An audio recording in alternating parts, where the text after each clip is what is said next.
दोस्तों, दुनिया में जंग का सिलसिला वैसे तो हजारों सालों से चला आ रहा है और ये तो तय है कि जब भी कोई हथियार बनता है तो वो इंसानियत का दुश्मन ही होता है। लेकिन हथियार बनाने की हमारी अपनी कुछ मजबूरियां भी हैं। कभी अपनी हिफाजत के लिए तो कभी देश की सरहद को सुरक्षित रखने के लिए हमें हथियार बनाना पड़ता है। दरअसल पत्थरों के हथियार से लेकर आज हम न्यूक्लियर वेपन तक पहुंच चुके हैं। लेकिन एक हथियार ऐसा है जिसका नाम दुनिया के बच्चे बच्चे की जुबान पर है और हर साल लाखों लोगों की इस हथियार की वजह से जान भी जाती है। इतने बड़े पैमाने पर इंसानी जान जाते हुए देख खुद इसके बनाने वाले को भी अफसोस हुआ, क्योंकि ये हथियार देश की फौज के लिए बनाई गई थी। लेकिन ये उनकी हाथों से निकलकर आतंकवादियों का भी सबसे बेहतरीन खिलौना बन गया। कहते हैं कि दुनिया में जितने भी आतंकवादी संगठन हैं, अगर उसमें सबसे ज्यादा कोई हथियार इस्तेमाल किया जाता है तो वो यही है। मैं बात कर रहा हूँ AK-47 की, जिसके जलवे को आपने अभी हाल ही में KGF चैप्टर 2 मूवी में देखा होगा।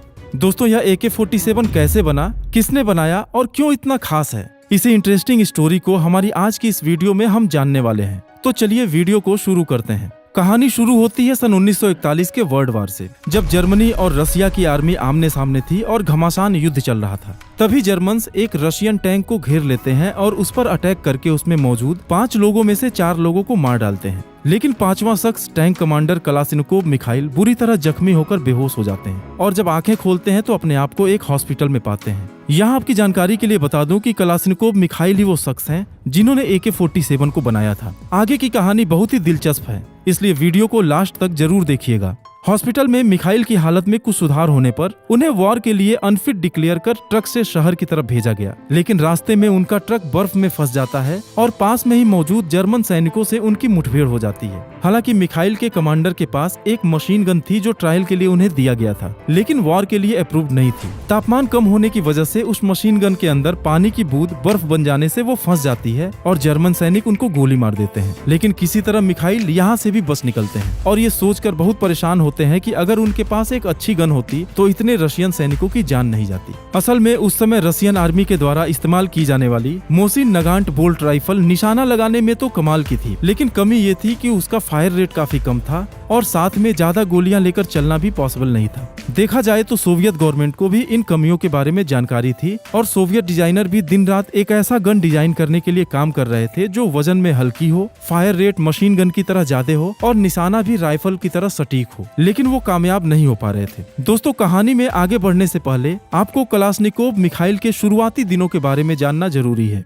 कलाशिनिकोव मिखाइल का जन्म सन 1919 में रूस के कुरिया में हुआ था। दरअसल सन 1930 में उनकी फैमिली की प्रॉपर्टी को जब्त करके उनको गांव से निकाल दिया गया था और वो लोग इधर उधर भटकते हुए जिंदगी जीने के लिए शिकार पर निर्भर हो गए थे। और कलाशिनिकोव भी टीन एज में अपने पिता की राइफल अक्सर यूज किया करते थे, जिससे धीरे धीरे उन्हें मशीनों से लगाव हो गया। 7वीं की पढ़ाई पूरी करने के बाद वो 1000 किलोमीटर पैदल चलकर अपने गाँव कुरिया पहुँचे और एक ट्रैक्टर फैक्ट्री में काम करने लगे। उनकी टेक्निकल स्किल और मेहनत को देखते हुए एक अधिकारी ने उन्हें पास के ही हथियार डिजाइन के फैक्ट्री में नौकरी लगवा दी, जहां उन्हें राइफलों के टेस्टिंग के काम में लगाया गया। और जब 1939 में हिटलर की सेना ने सोवियत यूनियन पर अटैक किया तो कलाशिनिकोव मिखाइल को रूस की रेड आर्मी की एक यूनिट के साथ जोड़ दिया गया। लेकिन उनकी छोटी हाइट और इंजीनियरिंग स्किल के कारण उन्हें टैंक मैकेनिक का काम असाइन किया गया, जो बाद में प्रमोट होकर टैंक कमांडर बन गए। दोस्तों, अब लौटते हैं अपनी वर्तमान कहानी पर। वार के लिए अनफिट होने की वजह से कलाशिनिकोव ने अपनी फौज के लिए राइफल के डिजाइन पर काम करना शुरू किया और कुछ दिन बाद एक राइफल बनाया जिसे सोवियत अथॉरिटी द्वारा पहली नजर में ही रिजेक्ट कर दिया गया। लेकिन उनकी मेहनत पूरी तरह से बर्बाद नहीं हुई, क्योंकि आर्मी के अधिकारी कलाशिनिकोव की लगन देखकर बहुत खुश हुए थे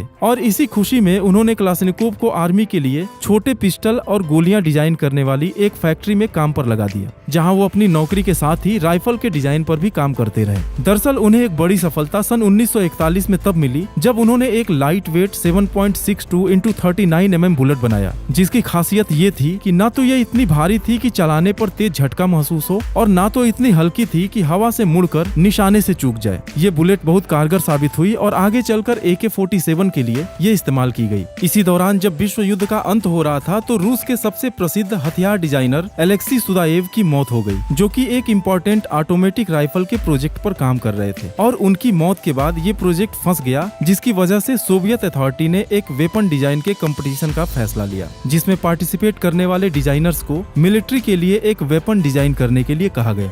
क्लासनिकोव भी लंबे समय से ऐसे ही किसी मौके की तलाश में थे, इसलिए उन्होंने भी इस कंपटीशन में भाग लिया। देखा जाए तो शुरुआत में जब क्लासनिकोव ने राइफल डिजाइन करने की कोशिश की थी तब वो बिल्कुल अकेले थे और उन्हें डिजाइनिंग का कोई एक्सपीरियंस भी नहीं था, लेकिन इस बार तो पूरी टीम उनके साथ लगी हुई थी। असल में पार्टिसिपेंट्स की संख्या बहुत ज्यादा होने की वजह से कंपटीशन को कई फेज में किया गया और हर फेज में पार्टिसिपेंट्स को एक ट्रायल से गुजरना पड़ता था, जिसमें फेल होने पर उन्हें कंपटीशन से बाहर कर दिया जाता था। ये ट्रायल 1 साल से भी ज्यादा समय तक चला और क्लासनिकोव हर ट्रायल में अपने डिजाइन राइफल को और बेहतर करते गए और आखिरकार सन 1947 में अपनी राइफल को सबसे बेहतर साबित करते हुए इस कंपटीशन को जीत लिए।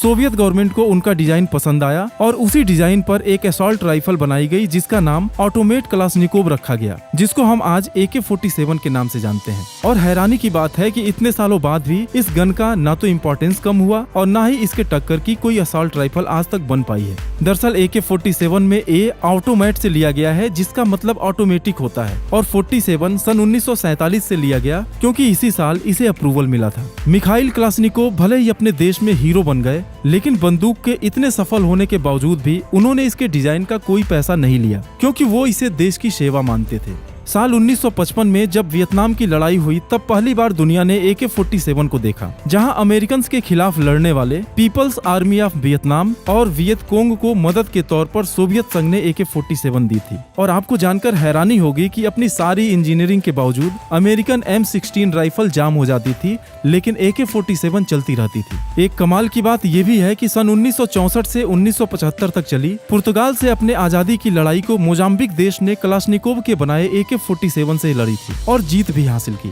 और इससे इतने इम्प्रेस हुए कि आज उनके राष्ट्रीय झंडे में भी क्लासनिकोव राइफल है, जो उनकी क्रांति का प्रतीक है। दोस्तों 80s के दौर में जब अफगान युद्ध के बाद सोवियत सैनिक वापस लौटे तो अफगानिस्तान में जहां तहां क्लासनिकोव राइफलें नजर आने लगी। कुछ तो सोवियत सैनिक छोड़ गए और कुछ वो थी जो अमेरिका की खुफिया एजेंसी CIA ने मुजाहिदीनों को सोवियत फौज से लड़ने के लिए दी थी। और हैरानी की बात है कि वो राइफल्स आज भी चल रही हैं। इसके बाद जब सोवियत संघ टूटा तो सोवियत फौज की ढेर सारी राइफल्स स्मगल होकर दुनिया भर में पहुंच गई और आज दुनिया में जहां तहां लड़ने वाले गुट क्लासनिकोव राइफल से ही लड़ते हैं और एक लड़ाई के बाद वही बंदूकें दलालों के जरिए दूसरे कॉन्फ्लिक्ट जोन में पहुंच जाती है। आतंकवादियों के तौर पर जिनकी पहचान संयुक्त राष्ट्र करता है, उनमें से ज्यादातर के हाथों में AK-47 होती है और इस तरह AK-47 आतंकवाद का भी चेहरा बन गई। दोस्तों ये तो था AK-47 के बनने की पूरी कहानी। आइए अब जानते हैं इसकी खासियत के बारे में।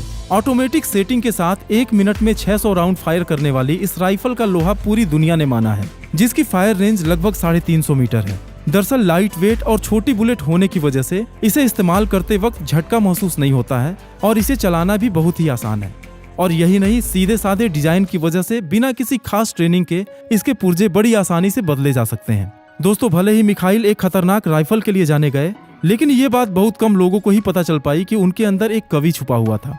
उन्होंने जीवन भर में इतनी कविताएं लिखी कि उनकी सभी कविताओं को 6 किताबों में सहेजा गया। शायद अपने अंतिम दिनों में मिखाइल को इस बात का अफसोस था कि उन्होंने AK-47 के रूप में एक ऐसी राइफल बना दी जिसे तबाही के रूप में देखा जाता है। 94 साल की लंबी जिंदगी जीने वाले क्लासनिकोव 23 दिसंबर 2013 में इस दुनिया को हमेशा के लिए अलविदा कह गए। तो दोस्तों आज के वीडियो में बस इतना ही।